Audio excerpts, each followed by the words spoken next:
Aujourd'hui, j'aimerais vous parler de comment sortir de la crise et de s'attendre au meilleur. Alors, je vous invite à prendre le pense-bête dans le bulletin, les notes du message, pour voir ensemble ce que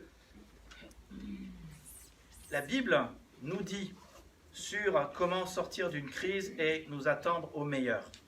Alors, peut-être que vous êtes comme moi, dimanche dernier, vous vous êtes mis à 20h devant la télé et vous avez vu notre cher président s'adresser à nous. Alors je dis cher président, il y a certaines personnes dans leur tête qui disent non, il n'est pas mon cher président. Mais en tout cas, il est notre président. Et nous devons en tout cas le considérer avec respect. Dans son discours, j'étais très intéressé de son discours, il a dit la chose suivante. Nous avons surmonté nos craintes et nos angoisses. La nouvelle étape doit accélérer la reprise qui s'ouvre à partir de demain. Nous devons ouvrir une nouvelle étape afin de retrouver pleinement la maîtrise de nos vies et de nos destins. Il est temps de passer à une vie meilleure. Et là, ça a fait titre. Oh, moi, j'ai dit, Seigneur, c'est exactement ce que j'ai besoin. Moi, est-ce que nous avons besoin en tant qu'Église, passer à une vie meilleure? Et en fait, ça correspond à ce que Jésus dit. Jésus n'est pas venu sur cette terre pour nous gâcher notre vie. Il est venu pour que nous ayons une vie meilleure. Cette vie meilleure s'appelle la vie éternelle, la vie abondante. Il le dit dans Jean 10, « Je suis le bon berger, je suis venu afin que mes brebis aient la vie et qu'elle est en abondance. » La Bible utilise 3 choses pour parler de cette vie meilleure. On était sur Jean 10, je ne sais pas si tu as remarqué, il faut aller chercher à l'écran, au fur et à mesure que j'avance. Voilà. La Bible nous parle de 3 choses vis-à-vis de cette vie meilleure. Elle nous dit que c'est la vie éternelle, elle nous dit que c'est une vie nouvelle, c'est Paul qui parle de nouveauté de vie, mais c'est aussi Jésus qui parle de la nouvelle naissance, et on nous parle de vie abondante. C'est une vie qui dépasse ce qu'on peut imaginer, ou souhaiter, ou penser, ou rêver, une vie qui est bénie, qui est bonne et qui est agréable, et cette vie éternelle, nous le savons, sera dans la félicité et dans la gloire. Et c'est ce que Dieu veut pour chacun de nous. Il ne faut pas l'oublier. On a beaucoup écouté la télé, ils ont fait mousser ça à volonté. Il y a d'ailleurs, je ne sais pas si vous avez remarqué, certaines chaînes de télé qui font mousser ça bien plus que les autres. Bon, je ne suis pas là pour les critiquer, mais en tout cas, ce qui est certain, c'est Dieu veut le meilleur pour toi. Et il ne veut pas que tu te laisses dominer par les circonstances, par les choses passées, par cette blessure géante que le confinement a placée dans nos vies. Et cette blessure géante, finalement, se résume par 3 choses. Le confinement, la crise et la crainte. Voilà, je vais vous parler de 3 C aujourd'hui. C'est de ça dont je veux parler. Confinement, la crise et la crainte. On a vécu tellement de choses difficiles. Moi, récemment, j'ai dit à David Dixon, mon père spirituel, j'ai dit, je me sens tellement seul. C'est le confinement. Je ne sais pas si vous avez traversé la même chose, mais il y a des choses qui sont là dans notre vie maintenant parce qu'on a vécu le confinement. Comme je vous disais la dernière fois, je discutais avec Aline, elle disait, mais à des moments, voilà, je sais que j'ai ceci à faire, ceci à faire, ceci à faire, et puis finalement, je me mets au fond de mon fauteuil, je me dis, bon, on le fera demain. Et elle sait très bien, c'est le confinement. On a pris l'habitude de faire beaucoup moins de choses. Je ne sais pas ce qui vous a traversé, ce que vous avez vécu durant ces 90 derniers jours, maintenant, 90 jours. Mais Jésus nous dit une chose, je ne l'ai pas à l'écran, mais ce verset est tellement profond, et tellement vrai, et tellement important. Luc 9, 62. « Quiconque met la main à la charrue et regarde en arrière n'est pas propre au royaume de Dieu. » Jésus nous rappelle, le royaume de Dieu, il n'est pas derrière vous, il est devant vous. Et on est en train de marcher vers ce royaume. Tous ceux qui font confiance à Jésus-Christ savent qu'ils vont dans ce royaume. Jésus est le chemin, ce royaume est dans la présence de Dieu et le Père. Nous marchons vers ce royaume. Et donc, il n'y a aucune raison de regarder dans le passé le mal que le confinement nous a fait et le mal que les gens nous ont fait ou le mal que nous avons fait, parce que le passé, c'est le passé. Et comme dit quelqu'un, je ne sais pas si vous avez remarqué, mais nous avons 2 oreilles qui sont orientées vers devant, 2 yeux qui sont orientés vers devant, 2 mains qui sont orientées vers devant, 2 pieds qui sont orientés vers devant. Et donc, à votre avis, pourquoi est-ce que Dieu nous a créés comme cela? pour aller en marche arrière. Il n'y a qu'un truc chez nous qui est fait pour laisser les choses derrière. Ok? Et c'est avec une bonne raison que Dieu nous a créés comme cela. Donc regardons vers le devant et faisons ce que Paul dit à Timothée dans 1 Timothée 6, 12. Saisis la vie éternelle à laquelle tu as été appelé. Saisissons la vie abondante, la vie meilleure dont Jésus parle et dont Macron a fait une référence. Je ne sais pas s'il faisait référence à celle-là, mais Jésus est venu pour que nous ayons la vie abondante et pas pour que tu l'aies simplement en théorie, mais que tu puisses en jouir et en profiter. Et ce n'est pas une chose pour demain. Ce n'est pas une chose quand tu ne seras plus blessé par ce que les autres t'ont fait ou par la crise, mais c'est pour aujourd'hui. Et il ne souhaite pas que la crise, le confinement, les craintes et les contraintes définissent ta vie, mais il souhaite très fort que tu puisses vivre la vie meilleure qu'il a prévue pour toi. Alors, vous vous souvenez? Accroche-toi, tiens bon. Qu'est-ce qui se souvient de ça? Accroche-toi, tiens bon, fortifie-toi, prends courage et continue. Je ne suis pas sûr que c'était ça complètement. C'est là que je teste si vous avez retenu et que je vérifie si je vous ai bien enseigné. Et si vous ne l'avez pas retenu, c'est ma faute. Mais vis cette vie meilleure et tourne-toi vers le futur. Et maintenant, mon ami, c'est le moment un peu de nous porter vers l'avant, de passer à la suite et d'oublier un peu tous ces trucs qu'on a entendus et dont on en a d'ailleurs assez. Assez. Assez de ce négativisme. Assez de ces choses qui se passent dans ce monde où les gens se déchirent par la haine. Et je vais faire ma déclaration. Mon ami, toutes les âmes comptent. Dieu, il a créé ce monde avec de la couleur, parce qu'avec de la couleur, c'est 10 fois mieux. Et nous sommes tous égaux. Il n'y a pas de Grecs, de Juifs, de Noirs, de Blancs. Nous sommes tous égaux devant le Seigneur. Et Dieu aime tout le monde de la même manière. Et on est tous égaux devant le péché, et tous égaux devant sa grâce. Et tous faits pour vivre ensemble. Égalité, liberté, fraternité. C'est la devise de la France, mais vous savez, quand on regarde la Bible, elle dit exactement la même chose. La Bible est claire, tu peux t'attendre au meilleur par la foi. Tu peux saisir le meilleur que Dieu a prévu pour toi et tu peux vivre ce meilleur, tu peux en profiter et tu peux laisser les affres de la vie, de la crise, du mal que les autres ont fait ou que tu as fait derrière toi. Et Jésus nous laisse une promesse qui est importante, Matthieu 9, 29, il nous dit, c'est nous qui décidons. Dieu vous accorde ce que vous attendez avec foi. Jésus est en train de dire, il te sera fait selon ta foi. Si tu veux voir des choses changer dans ta vie, Jésus dit que c'est une question de foi. Toi, tu ne peux pas te changer. Et tu ne peux changer les choses et te changer qu'à proportion de ta propre volonté. Mais Dieu peut tout changer dans ta vie, y compris ton cœur, et là où tu as mal actuellement, pour que les choses soient fondamentalement différentes. Et il veut te bénir. Dieu peut renverser une montagne, faire venir un déluge, enlever son église, balayer le Covid, guérir les blessures du CCC, réconcilier un couple en divorce, faire en sorte que des gens qui ne s'entendent plus s'entendent à nouveau. Il peut te fortifier et il n'y en a qu'un qui peut tout changer et il s'appelle Jésus. Et si tu fais confiance dans le Dieu de la Bible, dans le grand je suis, alors les choses peuvent fondamentalement changer dans ta vie. Mais c'est une question de choix, ton choix. Est-ce que tu veux cela? Est-ce que tu souhaites que Dieu t'accorde de grandes choses? Alors il faut que tu prennes la décision de lui faire confiance et de le choisir lui. Si tu veux choisir le meilleur que Dieu a prévu pour toi, il faut que tu choisisses d'y croire et de croire à ce Dieu qui est le seul vrai Dieu et de suivre son chemin. Tu dois choisir cela. Moi, je ne peux pas le faire. Et mon seul but en tant que pasteur, c'est, je vous ai dit ça la dernière fois, je vous ai dit, mais vous savez, la bonne nouvelle de Jésus-Christ, si on y réfléchit, nous avons tous des craintes au fond de nous.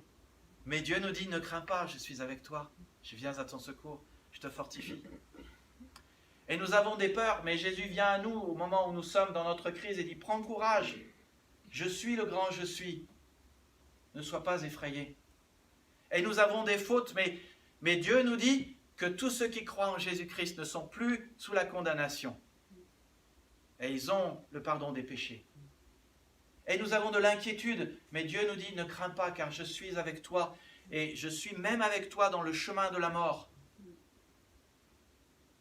Et peut-être que nous avons aussi des soucis financiers, mais Dieu a aussi une bonne nouvelle pour nous. Tu vois, c'est ça la bonne nouvelle. C'est que à chaque problème que nous avons, Jésus a une solution et un verset et une promesse. Et il nous dit, si tu crois en moi, je m'en occupe. Chacun doit décider si ça l'intéresse ou pas. Moi, je ne peux pas à votre place. Par contre, je peux vous dire que je suis très intéressé parce que les problèmes, j'en ai. J'ai pas mal de sujets. Et on est tous égaux. On a tous des points de fragilité. Mais le Seigneur, il a des bonnes nouvelles pour nous. Un autre verset qui te parle d'attendre le meilleur pour ta vie. Et c'est de ça dont je suis en train de parler. Appliquer l'évangile à son cœur, c'est aussi croire et accepter que Dieu a une bonne nouvelle pour chacune de nos sujets au fond de nous. Et croire que Dieu a un meilleur pour nous et qu'il a une promesse pour nous et qu'il va nous donner cela. Regardez ce que dit Hébreux 11, 1, un verset qui nous parle d'attendre le meilleur pour ta vie. Mettre sa foi en Dieu, c'est être sûr de ce que l'on espère. Si vous avez foi en Dieu, vous pouvez espérer le meilleur, du meilleur. Et vous pouvez croire que le meilleur que Dieu a prévu pour vous par la vie abondante correspond pas simplement à de l'espoir, parce que oubliez le mot espoir, dans le grec c'est jamais espoir, c'est toujours espérance. Vous pouvez être sûr que c'est ce que Dieu a prévu et qu'un jour ça va vous arriver. Et je ne suis pas en train de prêcher un autre évangile. Tôt ou tard, quand on sera dans le ciel, on marchera dans des rues d'or, on balayera de l'or, on aura la santé totale, on sera tous guéris. Il y a un meilleur qui vient. Et grâce à Jésus-Christ, vous pouvez espérer avoir une vie meilleure. Et ça se décline dans la vie de tous les jours. Vous pouvez espérer un logement meilleur, vous pouvez espérer rencontrer une personne meilleure ou la bonne personne. Vous pouvez vous attendre au meilleur et à Dieu tout en apprenant à être content de l'état dans lequel vous êtes, ce qui est aussi une manière de s'attendre au meilleur. Et vous pouvez vous attendre aussi à ce que Dieu sache mieux que vous ce qui est le meilleur et vous surprenne avec plus de meilleur que ce que vous avez demandé dans la prière. C'est ça, espérer le meilleur. Et c'est aussi reconnaître le meilleur que Dieu nous envoie. C'est une question de foi en un Dieu qui s'appelle le Tout-Puissant et qui a le pouvoir de tout changer. Il peut tout arranger, il peut tout pardonner, il peut tout changer et il peut nous donner des choses incroyables. Et je ne suis pas en train de dire que d'attendre le meilleur fera que tout se passe comme vous l'avez planifié. Parce que rien dans votre vie, je ne sais pas si vous avez remarqué, se passe comme quand vous l'avez planifié. Je suis en train de dire que si tu crois qu'avec Dieu il y a de l'espoir, si tu crois qu'il a une vie abondante et meilleure pour toi, et il en a une, eh bien il te donnera ce meilleur qu'il a prévu. Maintenant, et c'est vrai, que nous n'avons pas toujours l'impression que les choses sont si simples que ça dans notre vie. Peut-être que certains d'entre nous sont dans une situation difficile. Comment puis-je m'attendre au meilleur quand tout dérape? Comment puis-je m'attendre au meilleur quand je n'ai plus de travail? Comment m'attendre au meilleur? Je pense à maman cette semaine qui m'a dit clairement, Nicolas, mes marqueurs de cancer sont mauvais dans mon sang. Et les infirmiers lui ont dit, mais c'est le scanner qui dit tout. Elle a fait un scanner et le scanner dit, en fait non, le cancer a repris. Elle a vu son oncologue et l'oncologue lui dit, mais madame, vous n'êtes plus en sursis. Je dis, maman, Elle me dit, oui, mon foie est touché. Je dis, maman, tu veux dire en fait que tu as des métastases dans le foie? Je dis, ah oui. Elle me dit, les oncologues, ils n'utilisent jamais le mot métastase. Mais c'est ça ce que ça veut dire.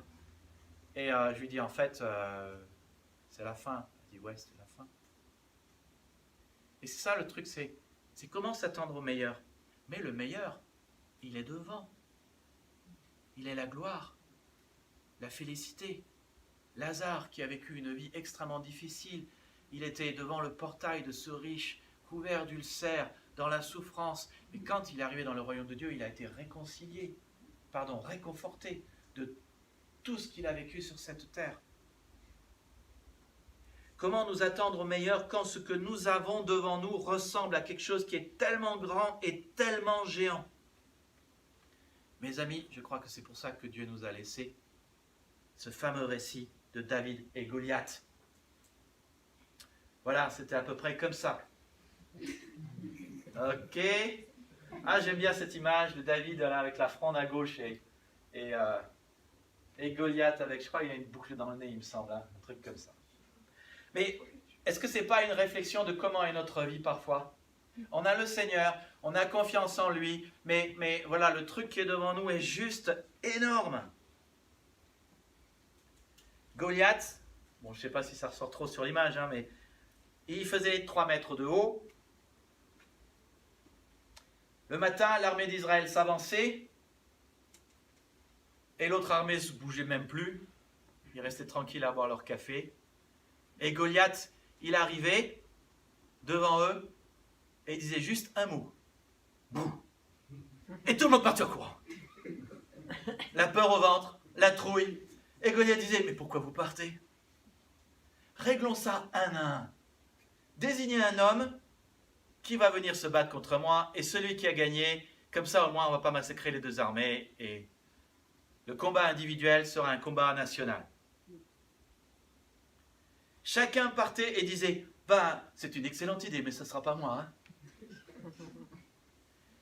Jusqu'à ce qu'un petit blondinet, le dernier garçon d'une famille de je ne sais plus combien ils étaient, 7 ou 8, qui ne servait juste qu'à garder les brebis, qui n'était pas le garçon le plus beau, et bon, quoique il avait des jolis cheveux, mais celui qui était juste bon à faire la corvée pour toute la famille, passe par là et vient apporter à manger à ses deux frères qui se moquent de lui et quasiment le calomnie et le blasphème. Et lui, il est là et dit, moi, il ne me fait pas peur, je vais m'occuper de lui. Et je peux vous encourager peut-être, le texte est très long dans 1 Samuel 17, mais j'aimerais aujourd'hui, il y a au moins 3 enseignements que je tire de cette leçon. J'ai une autre prédication que j'ai donnée sur 1 Samuel 17 que peut-être un jour je redonnerai, mais je vais vous encourager cette semaine à lire 1 Samuel 17 et à vous poser la question, qu'est-ce que j'apprends sur Dieu? Qu'est-ce que j'apprends sur les hommes? Quelles sont les choses à ne pas faire et quelles sont les choses à faire? Très simple. Avec ça, chacun, on peut chaque jour lire la parole de Dieu et entendre ce que Dieu a à nous dire en nous posant ces 3 séries de questions. Qu'est-ce que j'apprends sur Dieu? Qu'est-ce que j'apprends sur les hommes? Quelles sont les choses à faire ou pas faire? 3 enseignements clés pour nous attendre au meilleur dans notre vie. Le premier,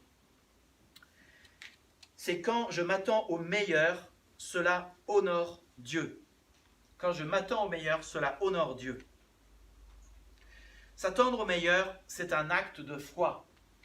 Et la Bible nous rappelle que sans la foi, il est impossible de plaire à Dieu. Si bien que quand vous avez la foi et vous vous attendez au meilleur que Dieu a prévu pour vous, cela lui plaît, cela l'honore, cela le fait sourire. Et je ne sais pas si vous êtes parents ou pas, mais si vos enfants sont petits, quand ils étaient à l'école, un jour, votre enfant, sans doute, il a raconté à ses copains, « Mon papa, il peut tout faire. » Et quand il revient à la maison et que vous entendez qu'il a dit ça à ses copains, vous êtes juste avec un sourire. On dit, ah, c'est mignon. Bon, il ne sait pas tout.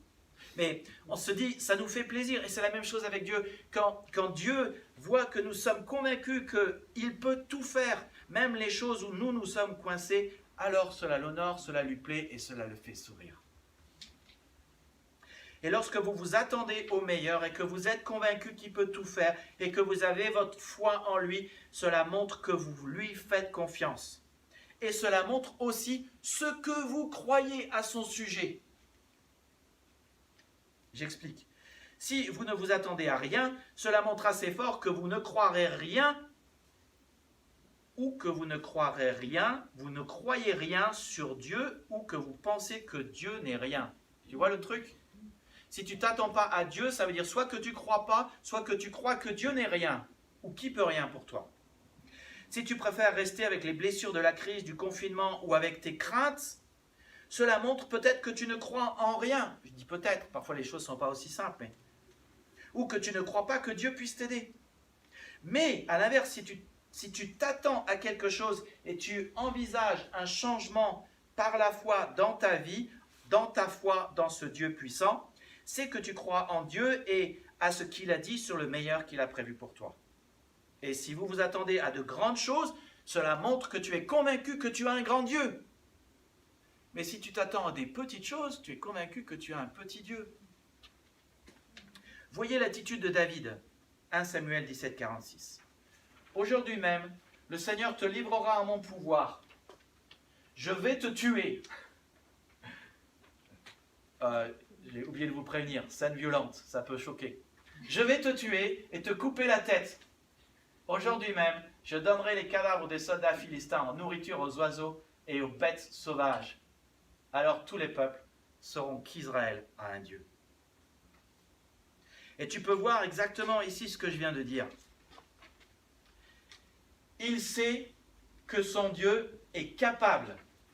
Le Seigneur te livrera en mon pouvoir.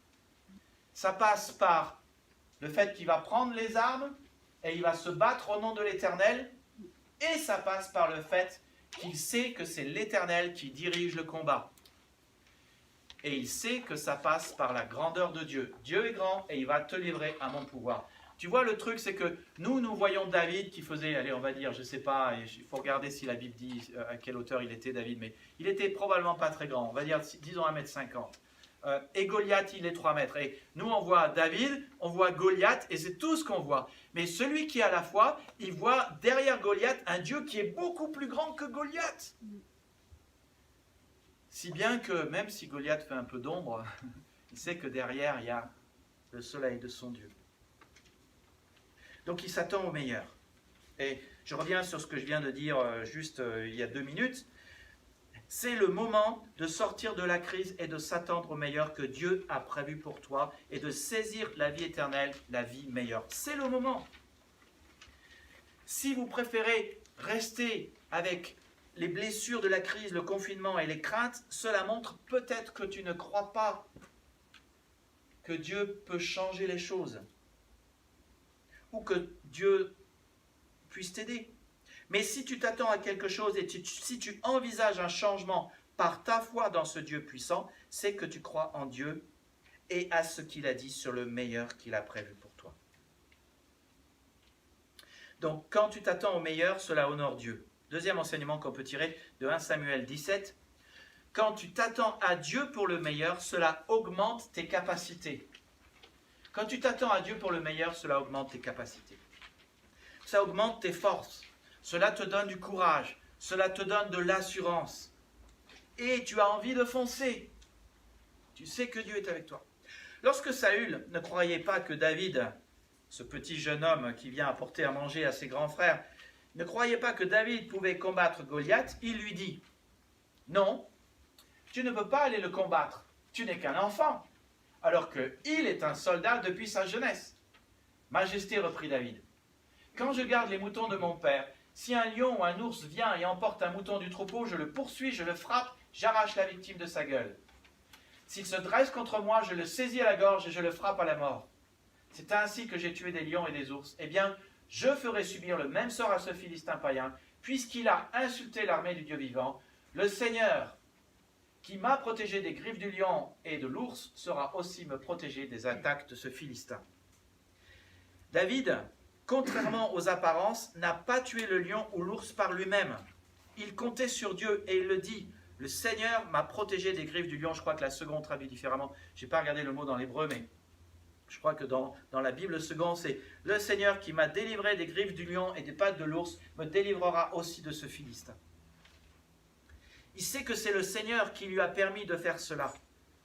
Il savait qu'il pouvait compter sur lui, et c'est ce qui lui donnait de la force et de l'assurance. Et c'est parce qu'il compte sur Dieu maintenant qu'il peut dire « Si ce géant se dresse contre moi, je le tuerai et je le frapperai à mort. » David était pleinement conscient que la puissance était à Dieu et qu'il avait le Tout-Puissant à ses côtés. Il ne s'attribue ni le mérite, ni la force, ni la capacité, ni la puissance, que les choses soient claires. Et il faut le dire aussi avec nous, nous resterons toujours des hommes aux capacités limitées. Cela tient à la nature, notre nature humaine. Nous ne sommes pas illimités dans nos pouvoirs, nous sommes limités dans nos pouvoirs, mais Dieu qui est Dieu est lui tout-puissant et lui, il est illimité dans ses pouvoirs. Et quand au final, David s'attend à ce que Dieu tue Goliath, cela lui donne de l'assurance, de la force et de la capacité. Et il dit, 1 Samuel 17, 47, « Toi, répondit David, il s'adresse à Goliath, tu viens contre moi avec une épée, une lance, un sabre. Moi, je suis armé du nom du Seigneur de l'univers, le Dieu des troupes d'Israël que tu as insulté. Aujourd'hui même, le Seigneur te livrera en mon pouvoir. Tu vois? Il dit, je vais me tuer, prend les armes, il y va, il s'engage dans la bataille, mais le Seigneur te livrera, c'est le Seigneur qui fera le travail. Et il était tellement sûr de lui qu'il dit, tout le monde saura que le Seigneur n'a pas besoin d'épée ni de lance pour donner la victoire. Il est le maître de cette guerre et il va vous livrer en notre pouvoir. Et l'attitude que vous avez devant votre défi, et c'est ça qui est important de comprendre, les attitudes que vous avez devant vos défis détermineront l'issue du combat. Tu peux faire comme Saül et regarder aux hommes et regarder à David. J'imagine, bon, la Bible dit selon les traductions qu'il était blond ou roux, il avait des petites bouclettes et dire il est tellement mignon, mais enfin c'est juste un blanc-bec quoi. Hein, comme notre deuxième fils qui est interne en psychiatrie, quand il rentre dans les chambres, la première question que les gens lui posent c'est oui, mais vous avez quel âge? Parce qu'on a l'impression qu'il a toujours 18 ans.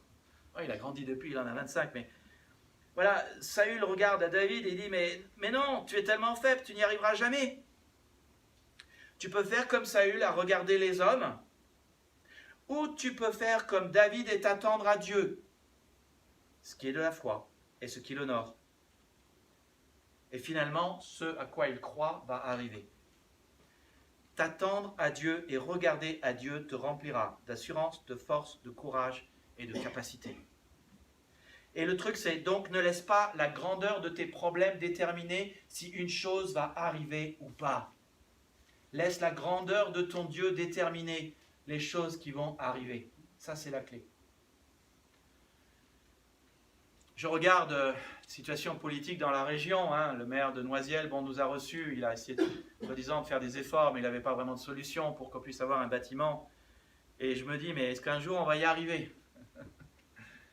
Alors j'ai eu au fait l'église nazaréenne qui sont toujours en pourparlers avec la mairie de Torcy. Hein.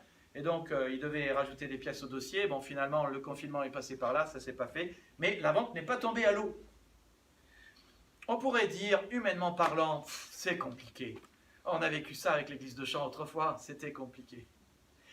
Mais à l'église de Champs, on a commencé le projet avec 300 000 et on ne savait pas comment on allait terminer. Et puis finalement, le projet, il a coûté 600 000 et le Seigneur a fait venir l'argent. À vue humaine, ça paraît impossible.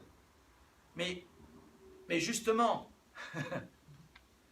nous devrions rayer cette phrase de notre vocabulaire. Parce qu'au vu du Seigneur, c'est possible. Le Seigneur œuvre de manière qu'on n'a aucune idée. Et quand quelqu'un dit « je vais donner tant d'argent à l'église » et que ce chiffre en pas mal de centaines de milliers d'euros, et puis que la personne finalement dit « ah ben non, j'ai décidé de vendre mon appartement et que ça ne se fait pas », on en a discuté en conseil, quelqu'un m'a dit « ah c'est dur, c'est triste ». Je dis « tu sais, pour le Seigneur, il peut donner 10, 20, 30. Tout l'or du monde lui appartient au Seigneur, c'est rien pour lui. » Laissons la grandeur de notre Dieu déterminer l'issue du combat. Adhérons à notre Dieu et il s'occupe du reste. Nous sommes là pour apporter la bonne nouvelle de Jésus-Christ à tous. Tous comptent. Tous sont égaux devant le péché et tous sont égaux devant l'amour et la grâce de Dieu. Mais le meilleur qui est devant nous ne peut pas être déterminé par notre cœur qui est dans la crainte et qui regarde aux hommes. Le meilleur que Dieu a prévu pour nous est là et il nous suffit de le saisir. Mais pour cela, notre Dieu veut que nous regardions à lui et pas au confinement, pas au passé, pas aux craintes, pas aux blessures, pas au mal que nous avons fait ou que les autres nous ont fait, qu'on regarde devant et qu'on laisse Dieu nous révéler cette vie abondante et belle qu'il a prévue pour nous et qu'on suive son chemin et son sentier. L'attitude que tu as devant ton défi est déterminante. Si un boxeur commence le combat en se disant « si jamais je perds », tu sais ce qui se passe quand un boxeur commence le combat en disant « si jamais je perds » ? Il perd le combat. Il perd le combat.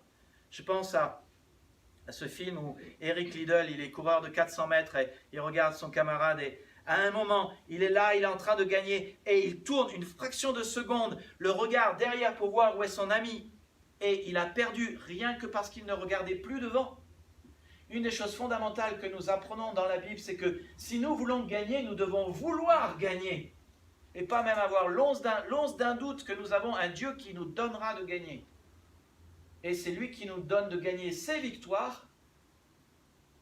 Nous voulons faire sa volonté et pas simplement suivre nos rêves. Nous voulons vivre ce que Dieu a prévu pour nous. Mais ça passe par regarder notre grand Dieu. Tout réside dans ton regard. Et ce que tu regardes, celui à qui tu fais confiance, déterminera si tu as la victoire. Celui que tu écoutes déterminera ta victoire. Mais c'est une question. Est-ce qu'on reste esclave de nos peurs? Est-ce qu'on reste meurtri par le confinement? Ou est-ce qu'on passe au reste? Est-ce qu'on chante « Je ne suis plus esclave de la peur, je suis un enfant de Dieu », mais on reste esclave de la peur. Alors les médias, oh, qu'est-ce qu'ils nous ont bassinés avec la peur, la peur, la peur. Bon, il ne faut pas baisser la garde, on continue les gestes barrières. Tout ça, on continue, bien sûr, on écoute, on ne baisse pas la garde, mais Église, aie cela en tête, que celui à qui tu regardes, celui à qui tu t'attends, te remplira de force et d'assurance, et il t'aidera à passer par-dessus tes craintes et à combattre les bons combats qu'il a mis devant toi. Et trop souvent, nous sommes là, nous nous disons « Ouais, mais David, c'est David. Moi, je ne suis pas David. Je n'ai pas cette capacité d'avoir la foi. Je ne sais pas tirer avec ma fronde. Je n'ai jamais tué un lion et un ours. » Mais justement, mon ami, Dieu est très clair. Dans ce texte, ce n'est pas une question de capacité personnelle, c'est une question de capacité divine. Ce n'est pas ta capacité qui compte, c'est la sienne. C'est pour cela que tu peux t'attendre au meilleur qu'il a prévu pour toi.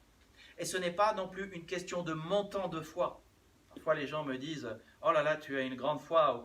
Parfois les gens disent « Georges Muller, lui, il avait une grande foi, c'est pour ça qu'il a nourri un orphelinat avec 1000 enfants ». Jésus est très clair, Matthieu 17, 19, 21. Ce n'est pas une question de quantité de foi, c'est une question d'avoir la foi. Si vous aviez de la foi comme un grain de sénévé, je vous assure, vous diriez à cette montagne, déplace-toi de là, et elle se jetterait dans la mer. Et le grain de sénévé, c'est quasiment la plus petite graine qui existe. Jésus est en train de dire ce qui compte, ce n'est pas la personne qui détient la foi, c'est l'objet de la foi. Bon, il faut aussi que la personne ait la foi, mais l'objet de la foi, parce que notre Dieu déplace des montagnes. Notre Dieu délivre un peuple de l'esclavage. Notre Dieu rachète du péché. Notre Dieu s'acquiert une famille et un peuple et rend capable ce peuple. Aucun de nous n'a la capacité de déplacer une montagne. Moi, je ne l'ai pas. Aucun de nous n'a la capacité de tuer un lion et un ours. Aucun de nous n'a la capacité de tuer Goliath. Mais Dieu l'a, et Dieu tuera ce Philistin. Pas une question de quantité de foi, mais juste une question d'avoir cette foi biblique qui fait confiance à Dieu, et de regarder à Dieu et de se dire « Seigneur, j'y vais par la foi ». Ça ne veut pas forcément dire que je sais comment ça se fera, mais j'y vais. Troisième enseignement que nous pouvons tirer de 1 Samuel 17 pour nous attendre au meilleur dans notre vie. Quand j'ai de la foi, cela encourage les autres. Quand j'ai de la foi et je m'attends au meilleur que Dieu a prévu pour moi, ça encourage les autres. La Bible nous dit simplement que lorsque Goliath a été abattu, les soldats d'Israël et de Juda poussèrent leurs cris de guerre et les poursuivirent jusqu'aux abords de Gath et jusqu'à l'entrée d'Écron. Les cadavres de Philistins jonchaient la route de Shahara, voilà, jusqu'à Gath et Écron. La victoire et le meilleur que Dieu avait prévu pour son peuple et pour David leur ont donné une énergie sans précédent. Ils n'en avaient plus depuis longtemps. Ils se sont lancés sur le Philistin et les ont pourchassés jusqu'à Gath et Écron. La nation entière est devenue victorieuse. La foi d'un petit blanc-bec, jeune berger aux cheveux roux bouclés, insignifiant, dernier d'une famille nombreuse, qui n'était bon qu'à garder les troupeaux d'une famille, a renversé un géant de manière spectaculaire, façon de parler, et a transformé une situation nationale et militaire complètement bloquée en une victoire totale pour toute la nation, redonnant du courage à tout le monde. Et il peut se passer la même chose pour toi dans ta vie. Et tu sais quoi? Moi, je crois que la France a besoin d'un réveil. Et c'est ça que la France doit entendre aujourd'hui. Que si elle se tourne vers Dieu, toutes les situations qui sont bloquées, quelles qu'elles soient, peuvent trouver pas mal de solutions dans le Seigneur. Alors après, on sera toujours dans un monde brisé. Et le Seigneur ne nous promet pas non plus de faire des choses qu'il n'a pas prévues pour nous. Mais moi, je crois vraiment à cela, qu'il pourrait y avoir des victoires nationales sur tous les problèmes qu'on traverse, que ce soit les problèmes de racisme, de retraite, de transport. N'importe quelle situation bloquée, personnelle, nationale, peut se débloquer. Si seulement il y a la foi biblique, la foi qui sauve, la foi du regard, la foi de l'écoute. Et c'est le pouvoir de la foi, c'est le pouvoir de la bonne nouvelle, puissance de Dieu pour le salut de quiconque croit. Si l'on s'attend à Dieu, le triple C peut être balayé de la main et des nations entières peuvent avoir des victoires. Si je puis saisir l'occasion, une telle leçon que nous pouvons tirer de 1 Samuel 17 me remplit d'enthousiasme parce qu'elle me dit une chose claire, et c'est valable pour l'évangélisation, c'est valable pour les bonnes œuvres que nous voulons faire dans notre vie, c'est que des hommes ordinaires qui ont une foi simple dans un Dieu extraordinaire peuvent faire des choses extraordinaires. Ça ne tient pas à ta capacité, mais ça tient à la capacité de notre Dieu. Si nous lui faisons confiance, nous qui sommes des hommes ordinaires, si nous faisons ce qu'il nous demande de faire, parce qu'il y a un Dieu extraordinaire, il y aura des choses extraordinaires qui se passeront.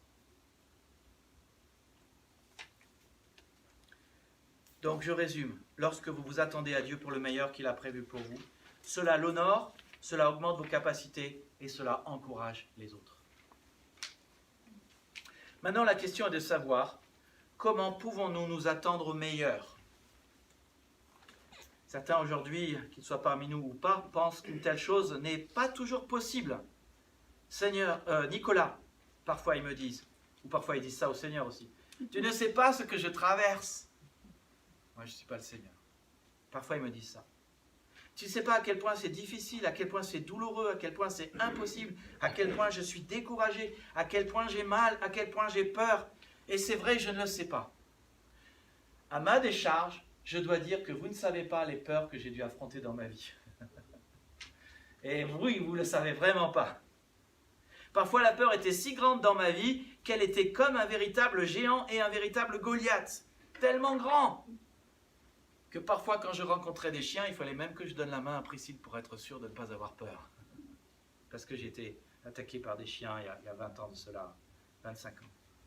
Le problème est tellement grand que vous êtes comme l'armée d'Israël avant que Goliath soit abattu. Il suffit que vous le rencontriez, que vous le regardiez et qu'il fasse un mot qui dise « bouh ». Vous êtes terrorisé et vous partez en courant et vous êtes tétanisé. Alors comment s'attendre au meilleur lorsque vous êtes tétanisé et bloqué ?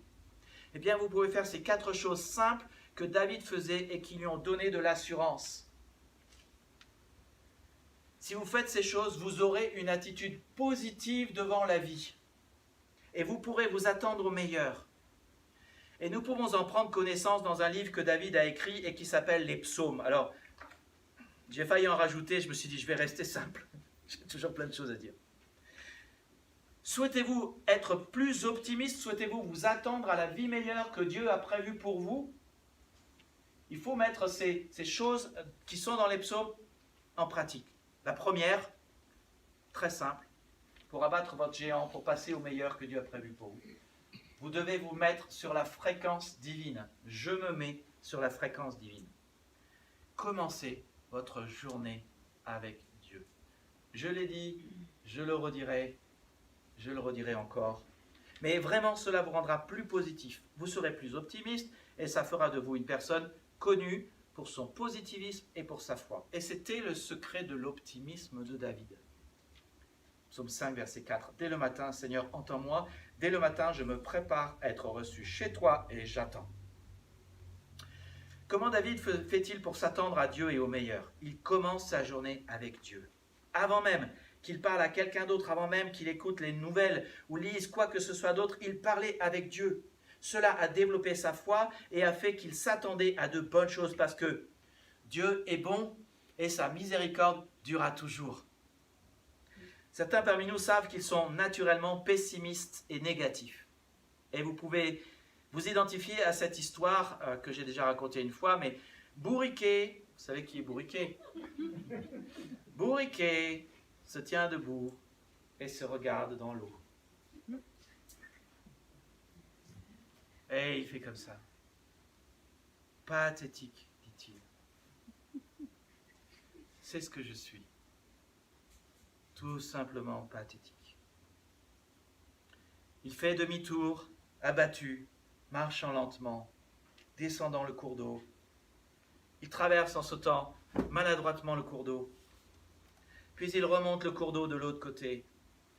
Et il se dit, vraiment de ce côté, ce n'est pas vraiment mieux. Mais de toutes les façons, tout le monde s'en fiche. Personne ne s'intéresse à moi. Pathétique encore. Arrive Winnie l'ourson. Bonjour Bourriquet. Bonjour Winnie, dit Bourriquet. Enfin, si c'est une bonne journée. Ce dont je doute. Ça vous ressemble?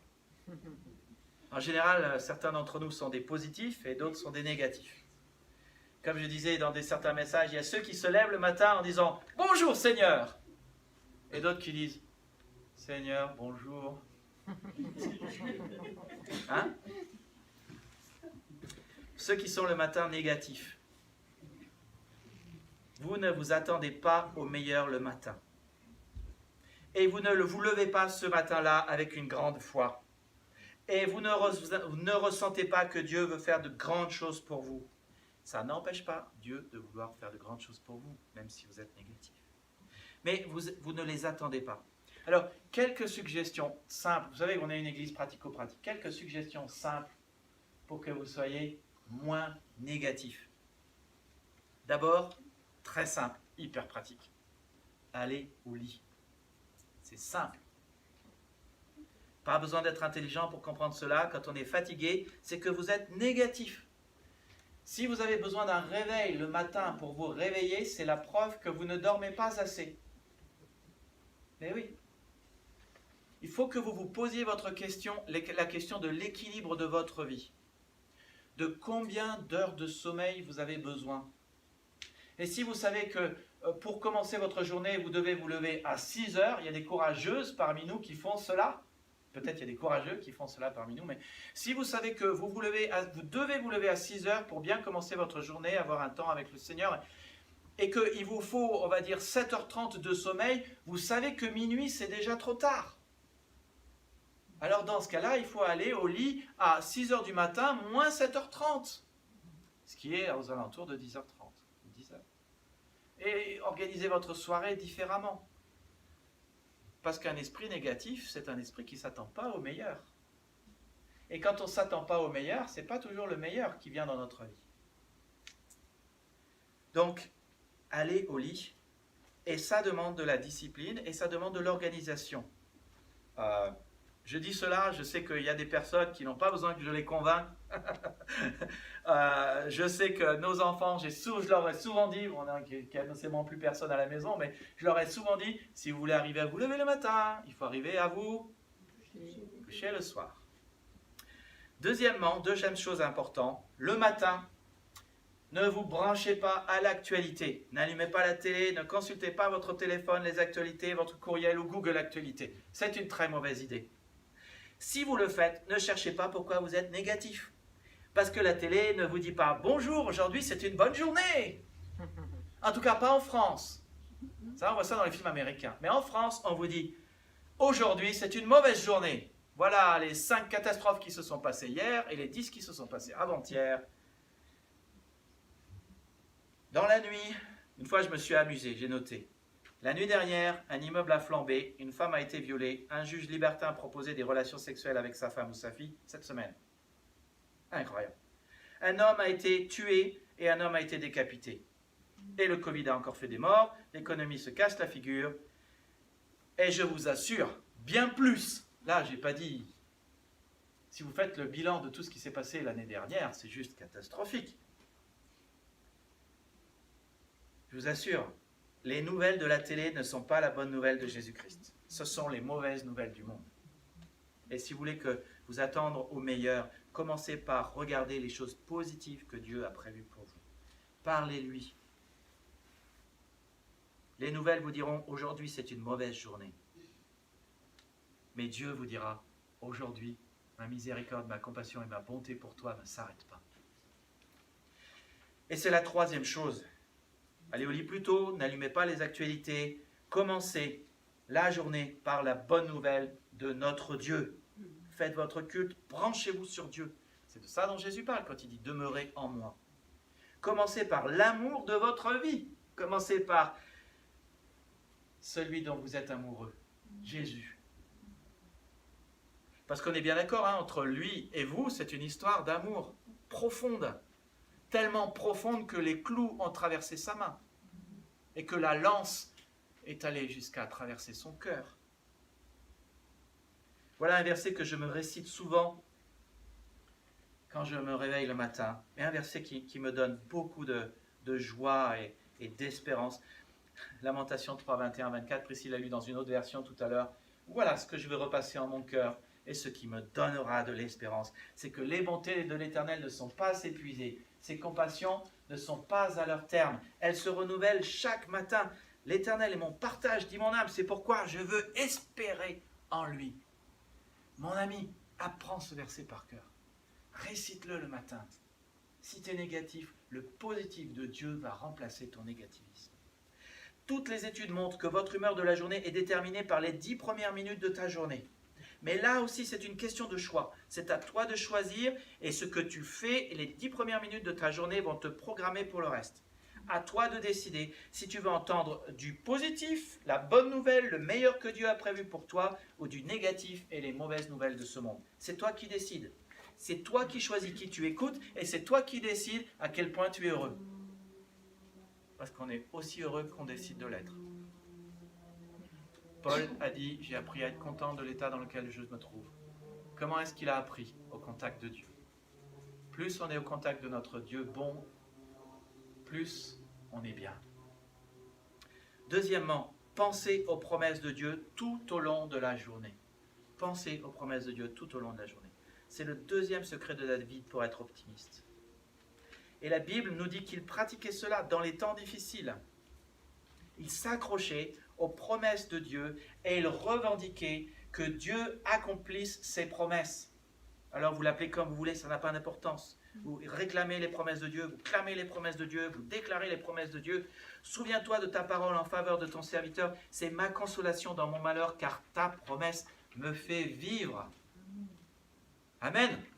Ah. C'est toi mon asile et mon bouclier. J'espère en ta promesse. David devait sans cesse affronter des dangers. Et les promesses de Dieu l'aidaient à résister. Il dit, je serre ta promesse ou je serre ta parole dans mon cœur, afin de ne pas pécher contre toi. Comment allez-vous vous rappeler les promesses de Dieu durant votre journée? Il n'y a qu'une manière de faire. Apprenez-les par cœur. Commencez par les plus simples, si des phrases compliquées sont compliquées pour vous. Mais rien n'améliorera plus vos attitudes que les pensées de Dieu dans votre cœur. Quand vous êtes dans certaines situations, vous pouvez sortir votre Bible, si vous avez votre Bible. Mais si vous n'avez pas votre Bible, il y a certaines situations où vous ne pourrez pas sortir votre Bible. Moi, je crois que c'est Jean-Marc qui disait cela. Moi, je crois que le confinement, ça a été un test pour nous préparer peut-être à des persécutions qui peut-être auront lieu un jour. Je ne sais pas. Le futur appartient à Dieu. Peut-être que nous connaîtrons des persécutions. Le Conseil d'État a quand même dit au gouvernement qu'il nous avait privés de notre liberté de culte. Hein. Parce que les cultes, c'est pas très important, parce qu'on n'y a pas trop pensé. Je ne pense pas qu'il y ait une intention du Premier ministre du tout. Et nous voulons bénir notre gouvernement et faire rien d'autre que cela et prier pour eux.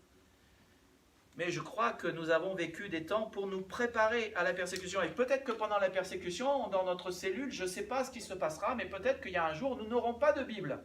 Et comment on fera? Eh bien, apprenez la Bible par cœur. Parce qu'on va se la réciter. Et c'est une autre manière de faire les choses. On parle de l'épée de l'esprit dans l'armure pour combattre les combats. L'épée de l'esprit qui est la parole de Dieu. C'est la parole de Dieu, notre arme offensive, qui nous permet de gagner. Philippiens 4.8 nous rappelle que c'est important de concentrer de nous focaliser sur ce qui est bon, digne de louange, vrai, respectable, juste, pur, agréable et honorable. Et la parole de Dieu fait cela. La clé est très simple. Pour avoir du positif, il faut s'accrocher au positif. La parole de Dieu vous affranchira du négatif et vous rendra libre. Commencez par écouter les promesses de Dieu, placez-les dans votre cœur comme David le faisait en les apprenant par cœur. Récitez-les par cœur, elles mettront un sourire sur votre lèvre et un chant dans votre cœur. Hébreux 10, 23 dit « Gardons fermement l'espérance que nous proclamons, car Dieu reste fidèle à ses promesses. » Donc mes amis, sourions parce que Dieu reste fidèle à ses promesses et il nous a fait que des bonnes promesses. Et c'est pourquoi je veux vous inviter à apprendre Lamentation de Jérémie cette semaine par cœur. Apprenez-le. Je ne vérifierai pas. C'est vous qui décidez et ça vous fera du bien de l'apprendre. Troisième secret pour s'attendre au meilleur. Faire confiance à Dieu et à son amour quand ça va mal. Faire confiance à Dieu et à son amour quand ça va mal. On traversera, et on a déjà traversé des choses pas faciles. Les circonstances seront mauvaises et sont déjà mauvaises. Les apparences sont mauvaises. On est déjà submergé et on sera encore submergé. Et parfois, je sais, nos émotions sont en vrac et on les écoute. Et on a du mal à faire confiance à Dieu. On sait que Dieu, il a plein de bonnes choses pour nous. On sait que l'Éternel est mon berger, je ne manquerai de rien. Mais parfois, quand nos cœurs sont remplis de crainte, d'angoisse, on a vraiment du mal à adhérer. Qu'est-ce qu'on fait et comment on fait à ce moment-là? Oh, Dieu est très clair dans sa parole. Paul est très clair dans sa parole. Dieu le dit à Habacuc, le juste vivra par la foi. Et la foi, c'est la ferme assurance des choses qu'on espère et une démonstration de celles qu'on ne voit pas. Et comment pouvons-nous espérer des choses qu'on ne voit pas? On peut les espérer parce qu'elles sont écrites et Dieu nous les a promises. Et même s'il y a des moments où nos sentiments disent on a du mal à adhérer, on se dit oui mais Seigneur, et on lit le texte et on relit le texte et on dit Seigneur, j'ai peut-être du mal mais c'est ce que tu dis et je m'accroche à ta parole. La foi vient de ce qu'on entend et ce qu'on entend vient de la parole de Christ. La foi, c'est croire que ce que Dieu dit est plus fiable que ce que je ressens. Dieu n'est pas un homme pour mentir, ni fils d'un homme pour se repentir. Ce qu'il a dit, ne le fera-t-il pas? Ce qu'il a déclaré, ne l'exécutera-t-il pas? Mes émotions ne disent pas toujours la vérité. Et parfois, elles sont mes ennemis, et les tiennes aussi.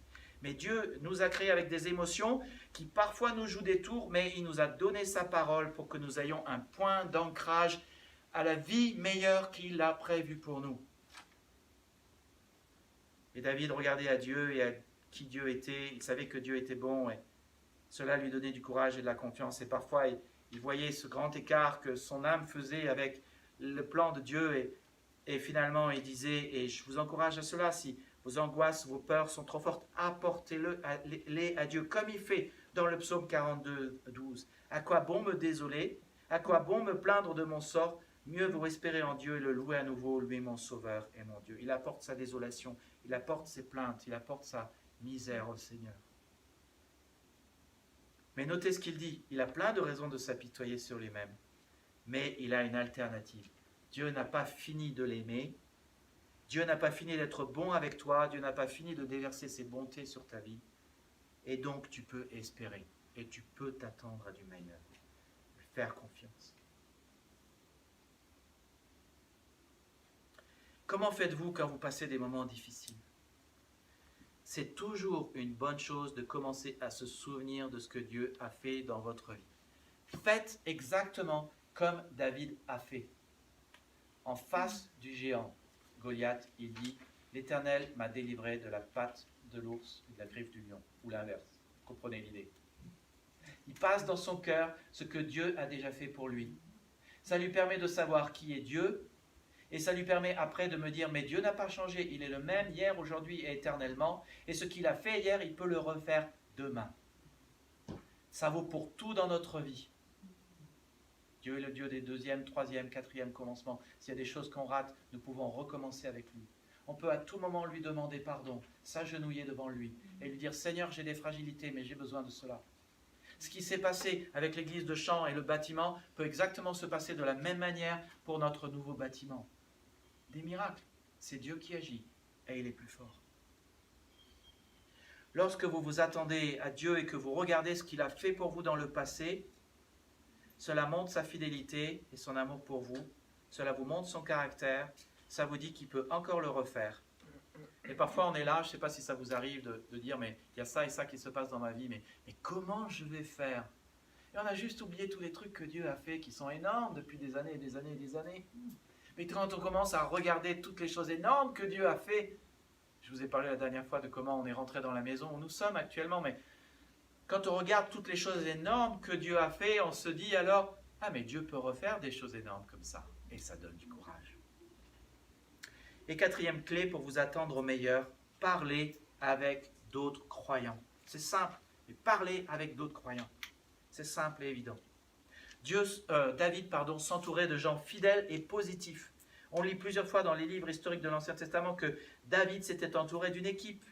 Il trouvait en eux un soutien émotionnel et spirituel, et c'était intentionnel de sa part. C'était volontaire et intentionnel. Il a voulu être entouré d'hommes compétents et croyants et fidèles. Et les hommes croyants et fidèles s'attendent aux bontés du Seigneur. Et il dit dans le psaume 119, 63, « Je suis l'ami de tous ceux qui t'honorent et qui respectent tes exigences, qui respectent ta loi. » C'est ce dont chacun de nous a besoin. Et je le redis encore, avec qui êtes-vous? Qui sont vos amis? Qui vous encourage dans votre foi? Qui est votre filet de sécurité? Si vous vous entourez de gens critiques, négatifs, vous deviendrez critique et négatif, parce que vous savez quoi, c'est contagieux. C'est pour ça qu'en France, tout le monde devient critique et négatif. De temps en temps, les autres ont fini par faire pareil. Ah ouais, il y a encore ceci qui ne va pas, il y a encore ceci qui ne va pas. Et c'est la même chose avec le cynisme, les sarcasmes, l'impureté, l'avarice, le narcissisme, l'égoïsme, la calomnie, les ragots, et je pourrais continuer la liste. À force d'en entendre, on finit par les répéter. Ce qu'on fait rentrer dans le cœur, ça ressort sur nos lèvres. Le péché est contagieux, c'est comme le Covid. Le péché s'attrape. La Bible nous rappelle, ne vous y trompez pas. Les mauvaises compagnies corrompent les bonnes mœurs. Et l'inverse est vrai, bien sûr. Les bonnes compagnies font les bonnes mœurs. Donc si vous voulez être des bonnes personnes, entourez-vous de gens qui, comme vous, veulent suivre le Dieu vivant et s'attendre au meilleur. Vous avez besoin d'avoir des amis comme vous. Alors, ça ne veut pas dire que vous devez abandonner tous vos amis négatifs. Je n'ai pas dit ça. Chacun a besoin aussi de cultiver des relations avec des personnes qui ont besoin de gens positifs. Comment entendront-ils parler du Seigneur Jésus et de la bonne nouvelle si personne ne leur dit? Mais l'ensemble de vos amis, les gens que vous écoutez, qui vous influencent, devraient être des gens de foi. Des gens qui n'ont peut-être pas tout compris, mais veulent attendre le meilleur que Dieu a prévu pour eux. Entourez-vous de gens qui vous inspirent, plutôt que de gens qui vous épuisent. Mettez des gens autour de vous qui vont susciter votre foi, ou qui vont vous lancer des défis de foi. Visitez, invitez des gens qui s'attendent au meilleur que Dieu a prévu pour eux. Cela vous tirera vers le haut. Fréquentez des gens qui vous rechargent plutôt que des gens qui vous déchargent ou vous siphonnent de votre énergie. Et le meilleur endroit, je l'ai déjà dit, c'est les petits groupes. C'est l'endroit où vous serez encouragés et aimés.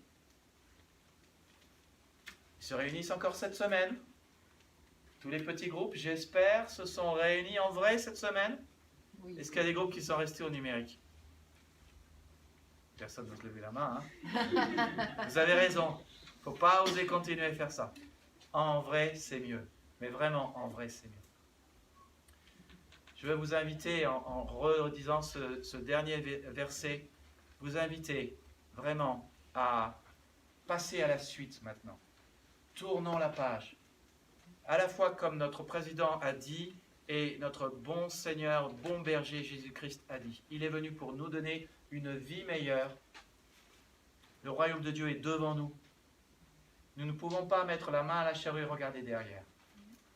Le mal que les autres nous ont fait, c'est derrière. Dieu nous demande de cultiver le pardon. Le mal que nous avons fait, il est derrière. Nous pouvons arrêter de faire en sorte que le mal que nous avons fait continue à définir notre vie en réglant la question définitivement du péché dans notre vie, en demandant, en croyant en Jésus-Christ. La Bible dit que tous ceux qui croient en lui, les prophètes disent que tous ceux qui croient en lui reçoivent en son nom le pardon des péchés. Laissons les choses douloureuses dans le passé, tournons la page, passons à la suite. Tournons-nous vers le positif que Dieu a prévu pour nous. Le positif que Dieu a prévu pour toi. Voilà ce que je veux repasser en mon cœur et ce qui me donne de l'espérance. C'est que les bontés de l'Éternel ne sont pas épuisées. Elles se renouvellent chaque matin. Ses compassions ne sont pas à leur terme. Prions ensemble. Seigneur, nous te bénissons parce que tu nous bénis. Tu nous aimes tellement, Seigneur. Seigneur Jésus-Christ, merci parce qu'à la croix, tu es mort parce que tu voulais que nous passions l'éternité dans ta présence.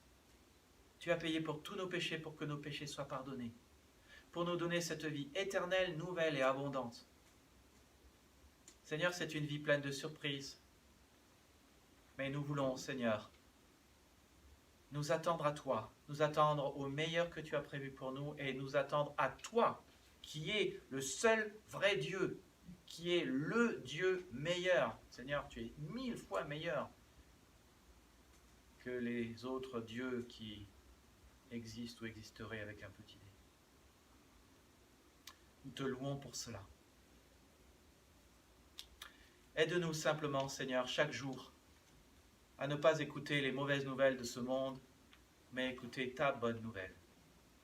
Que pour chacun des combats que nous avons ou des fragilités de cœur que nous avons, tu as une réponse et une promesse. Quand nous sommes faibles, c'est alors, Seigneur, que quand nous reconnaissons nos faiblesses, nous sommes forts. Car la puissance, ta puissance, Seigneur Jésus-Christ, vient à notre rencontre et est sur nous. Merci, Seigneur, parce que tu es ce Dieu qui est tellement plus grand que Goliath, tellement plus grand que nos peurs ou même notre péché. Et tu peux tellement, Seigneur, faire de choses. Tu as déjà fait tellement de choses dans notre vie. Seigneur, nous voulons compter sur toi, nous attendre à toi, t'écouter, avoir foi en toi, même si parfois nous vivons des choses difficiles, même si parfois, Seigneur, nos sentiments, nos émotions sont là. Aide-nous de vivre simplement par la foi, en nous accrochant à ta parole et à tes promesses. Merci, Seigneur Jésus-Christ, pour ta parole qui est la vérité. Merci parce qu'elle nous sanctifie. Merci, Seigneur, parce qu'elle nous libère et elle nous rend libres. Merci, Seigneur, parce qu'elle nous ouvre les yeux. Merci, Seigneur, parce qu'elle nous rend plus purs. Merci, Seigneur, parce que elle fait son travail chirurgical pour que notre santé spirituelle aille bien. Elle est plus tranchante qu'une épée à double tranchant qui sépare jointure et moelle. Merci, Seigneur, parce que ta parole est du pain, du lait, de la viande. Elle nous fortifie. Merci, Seigneur, parce que tu ne nous as pas laissés seuls. Tu nous as donné ton esprit qui nous fortifie, qui nous répare, qui nous restaure, qui nous libère de nos blocages, de nos barrières, de nos fragilités, de nos craintes. Seigneur, je veux te prier pour chacun de mes frères et sœurs ici présents. Merci parce qu'il a pris la peine aujourd'hui de te rencontrer. Merci parce que tu as des bons plans pour lui et pour elle. Et je te prie, Seigneur, que tu l'aides maintenant à passer à la suite, à ne pas laisser le confinement, la crise, les craintes continuer de régir dans son cœur. Aide-nous toujours à respecter les gestes barrières. Mais aide chacun, Seigneur, à passer à la suite et à embrasser le meilleur que tu as prévu pour lui et pour elle et à saisir cette vie éternelle, nouvelle et abondante. Prions cela dans le nom de Jésus-Christ.